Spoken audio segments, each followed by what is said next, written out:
took on the role of everyman. Tucker became your father. Tucker became, my brother-in-law. Tucker became the guy next door. Tucker became everyman. Who isn't an expert? I mean, people whose eyes glaze over and roll when you and I start talking about, the different oblasts and the difference between Novosibirsk and Ekaterinburg. And oh my God, in Ekaterinburg, they have the legacy of the Tsar being killed. And then in the Novosibirsk, we have the Omsk River that has this and then people are going, we don't care, but how do you reach those people? McDonald's got my attention. What's going on, Tucker?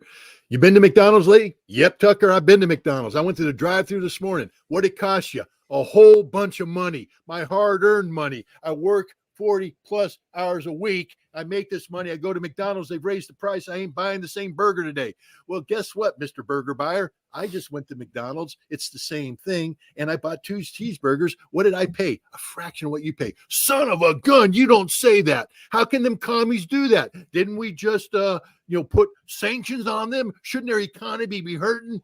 I mean, what's going on? Are you telling me our policy is a failure? And Tucker Carlson, with 2 cheeseburgers, just made the point. Our policy's failing. Take them to the supermarket. Look, I can tell you right now, the price I'm paying today when I go and buy food, my kids are coming home for the weekend. It's their birthday. So we're going to, we have to stock up. We're no longer empty nests. So we're going out and my wife and I are both sitting there going, holy cow. Oh, yeah. When you double the people coming to the house, the price goes way up. And then we're like, but we're buying less, but we're paying the same price we bought when we had 6 people at the house last year. I mean, the prices are out of this world. I could sit there and talk about, Russian agricultural policies, how they've reinvested in the small farmer and and most Americans go, but what Tucker did is he went to the supermarket and he said, let me buy what an American buys. And he showed it to the Americans and they're going, yep, that's what I got. Turkey, this, that. First thing they're going is, wait a minute. There's a hell of a lot of food in that supermarket. Where'd they get that food? How come the Russians have food? Didn't we sanction them? Are you telling me the sanctions policy is not working? Bingo. Tucker Carlson scores another goal. And then he shows them the price and they're going, whoa, if I could pay $100 a week to buy that much food, that means that I have more money to go fishing. I have more money to buy that carburetor I wanted to put into that car that I've been trying to repair for the last year and a half. These are the things. Tucker Carlson is every man. His approach is genius. I have learned to respect him so much more because he's teaching me how more of the most effective way to communicate to an American audience. I've been trying to communicate to an American audience for a long time now. And I get, as we get respect. We get decent numbers. People watch. I respect everybody who watches this, but we don't get Tucker Carlson numbers. Because you and I are trying to actually put forward substance. We're trying our best to put, hard facts on the table that have been assessed, through expert lenses and all this kind of stuff. And there's a group of people that want that, and they're here. They're absorbing it. But there's a group of people like your father, and I'm not picking on your father. You brought him up. No, I mean, my neighbor, my brother, people who are saying, "Hey, that expert stuff, that's your thing. Enjoy. I'm going fishing." That's it. That's what he wants to do. Now, don't talk to him about fishing because he's going to talk about how to get the right fly at the right time of the year, is this the right weight line and all that. And I'm sitting there going, so when you talk fishing, I go dead. When I talk Russia, they go dead. But Tucker Carlson knows how to get to the fisherman. He knows how to get to the longshoreman. He knows how to get to the truck driver. He knows how to get to everyday American. And that's the genius because he has accomplished more in a week than, I'm not picking on you, Garland, but then you and I have accomplished in a lifetime. In our Bingo. Lifetime, to be quite frank, more than a week than we so could hope. We got to call it as we see it. And Tucker Carlson broke the code. He's a media genius. Now, that doesn't mean that he's the greatest thing since sliced bread. I mean, because we can, there's things, but that doesn't matter. Though that's peripheral garbage. Tucker Carlson, the communicator, has got, this is, I think, what frustrated Democrats and Republicans alike about Ronald Reagan, the great communicator. Because you could always sit there and go, but he's not the smartest man in the block. He's not this. It doesn't matter. When Ronald Reagan got up there and communicated, America listened. They liked him. When Tucker Carlson gets up there and communicates, there's 1 billion people that are listening, and most of them like him. I got to add So this. Let's be honest.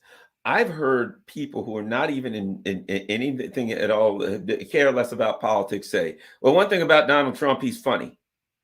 You know what I mean? I mean, I'll say that about Trump. You ain't got to like Trump. But I'm watching the other day, and he comes on, and they said, oh, yeah, do you think Joe Biden's behind this attack on you? And he says, Joe Biden doesn't even know he's alive. He's not behind anything. I sat there and laughed for 5 minutes. People don't understand that other thing, too, and that is, and I'll tell you this. I've heard it in the Black community. I've heard people just say, yeah, I was broke under, I'm broke now. I wasn't broke under Trump. Simple things like that.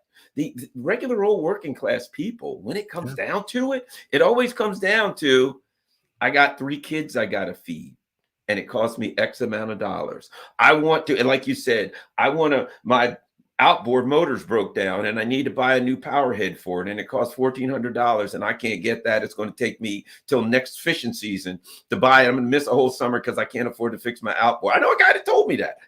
With all the prices, my wife will kill me if I buy a new power head for my outboard because we got it, and my son's going to go to football camp and blah, blah, blah. And things are tight for people. And when they look and they say, well, what? You mean to tell me we're sending $100 billion over there to do something to hurt these people, blah, blah, blah, blah, and they're living better than I am? What's happening here? That's all they care about. Let's, since we don't have but so much time here. So now Israel's talking about Netanyahu. They're talking about, we got to attack Hezbollah. They're starting to bomb Lebanon. There's the Biden administration. I don't know what the hell's going on with. They're complete idiots. It seems they're trying to bite off more than they can chew. They're going to keep messing around and step on a landmine here. Anyway, your thoughts on the current state of affairs with our other collapsing partner, Israel? Well, I mean, Israel's collapse is our collapse. I don't want to get too emotional here, but how can you not get emotional? You know, when you have, a 5-year-old girl on the phone begging to be rescued, and they send the rescuers. Israel says they can come in, and then Israel kills the rescuers and the girl. It was all a trap. Israel bombs a mosque solely for the purpose of killing women and children, solely for the purpose, because there was no other reason to bomb the mosque. Every day, the body parts, the bodies, the dead babies pile up. And in America, it's not moving the political needle at all. You have Tony Blinken traveling around talking about the progress he's making while the kids keep dying. If nothing defines failure than that, I mean, that is the definition of failure. We have failed morally. Our moral compass is 100%. It's a moral collapse. Yeah, it's a moral collapse. Yeah. And in Israel,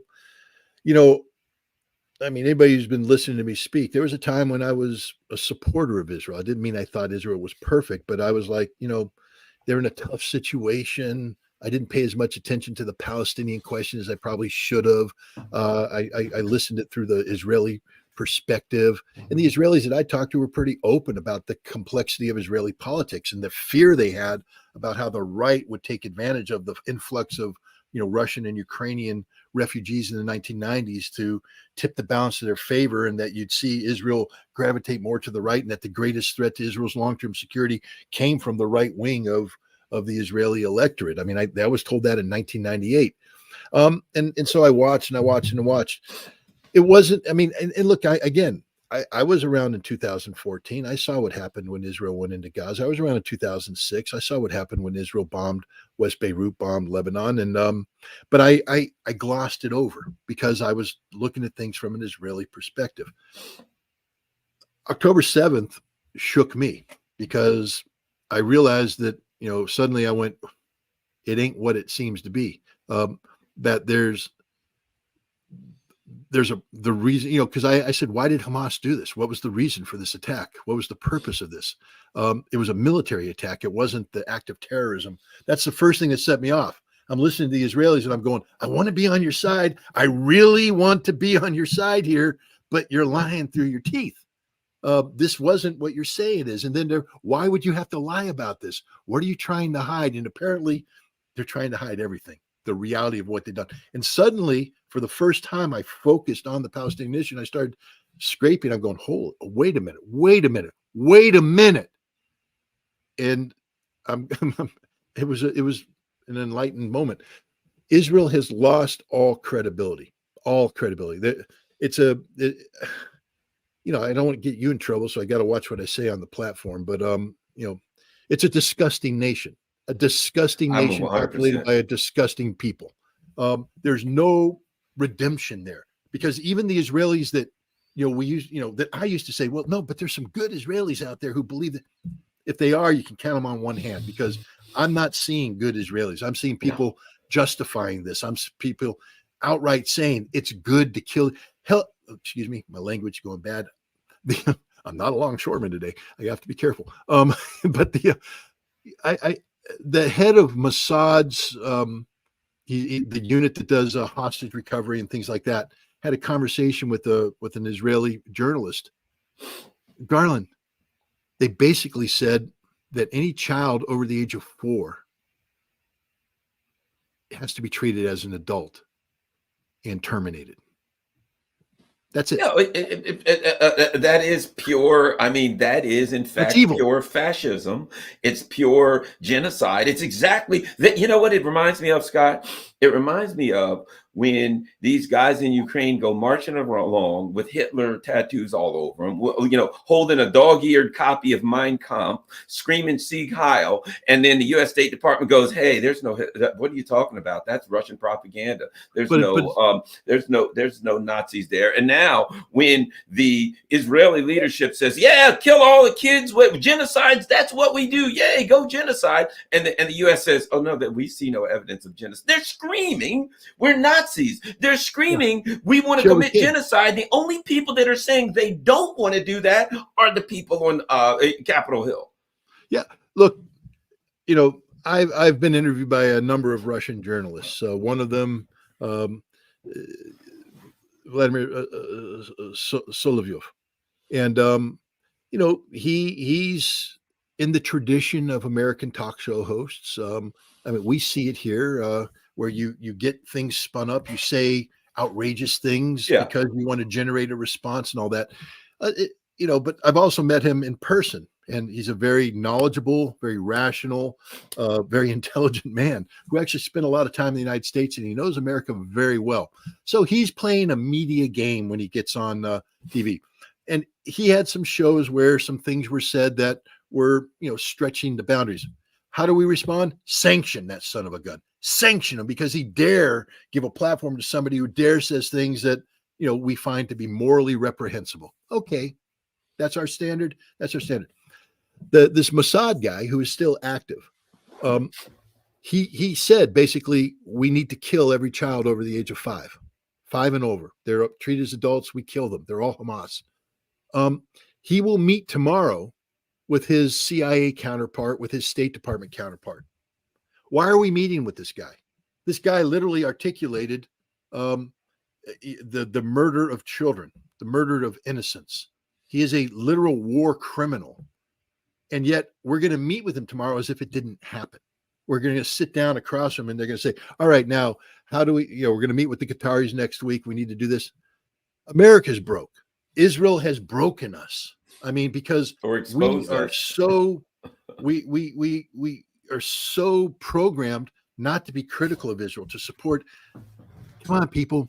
We have this bill in front of Congress right now for all this money. It's like $98 billion, whatever it is, when you add up all the Taiwanese money, Israeli money, and all this stuff. But wait a minute. Aren't American airplanes still landing in Israel, discharging artillery shells? No.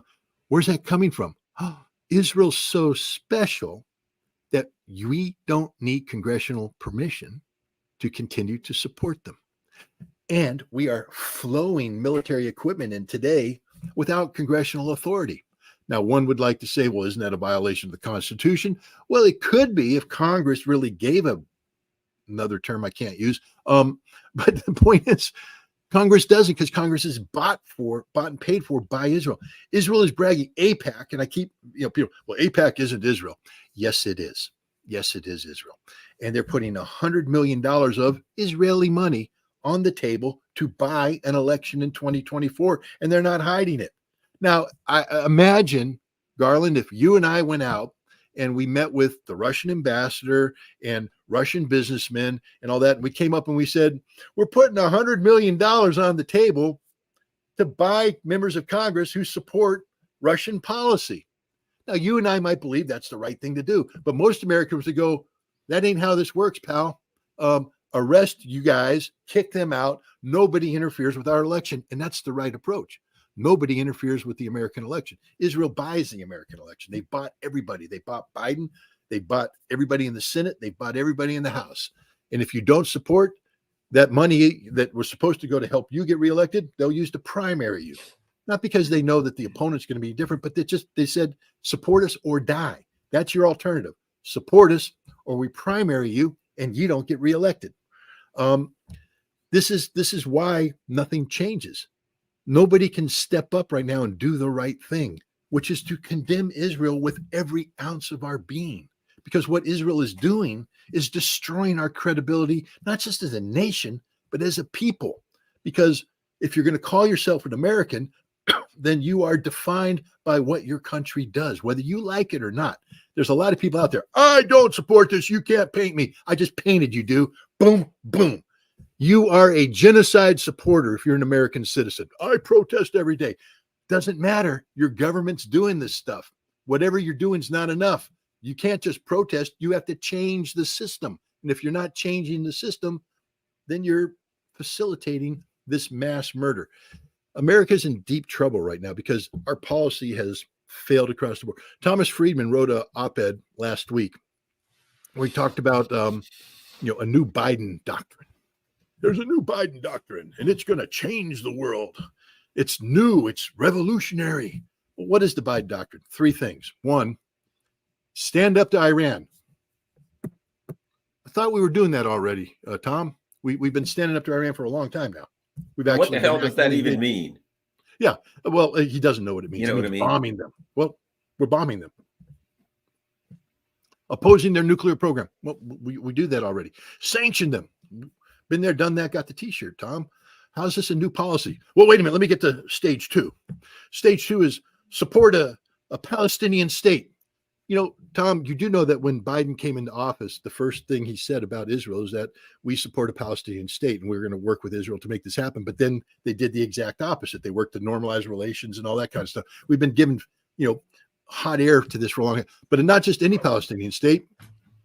Support a demilitarized Palestinian state. Well, is it really a Palestinian state if it can't protect itself? Demilitarized means de-Hamasified. What I mean is a support a de-Palestinized Palestine state where you kill all the Palestinians, where you actually have the state, but there's people in it. That seems to be their plan. Yeah. So that there's nothing new there. This is and then the last part is we have to have a strategic relationship with Saudi Arabia that's hinged on the notion of normalized relations between Saudi Arabia and Israel. Dude, we've been trying that forever. There's nothing new about what Thomas Friedman says.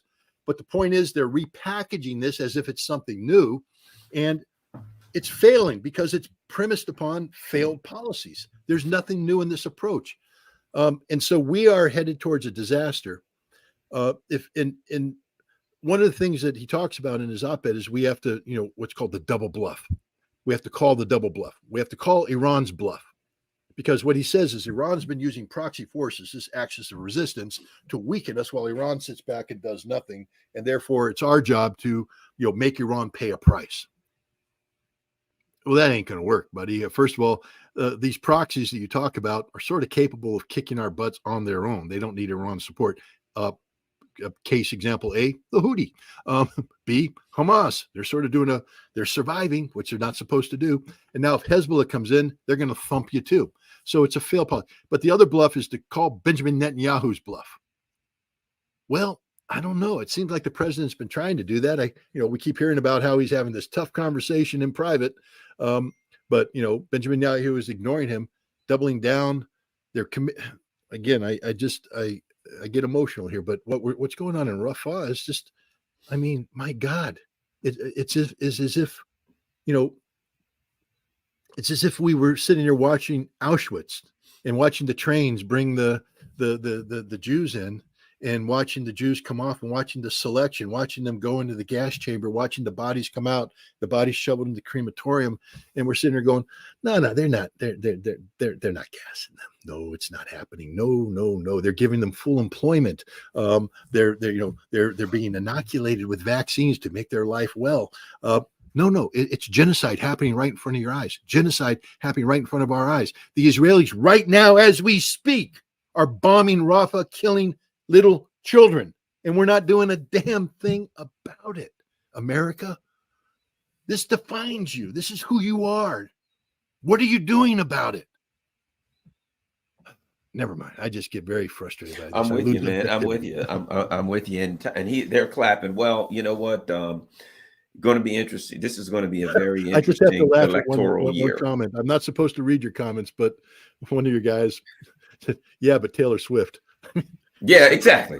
It's the perfect comment. Yeah, and you know what? And here we're like, we've got to send 50 billion or whatever for that. We got to start troubling.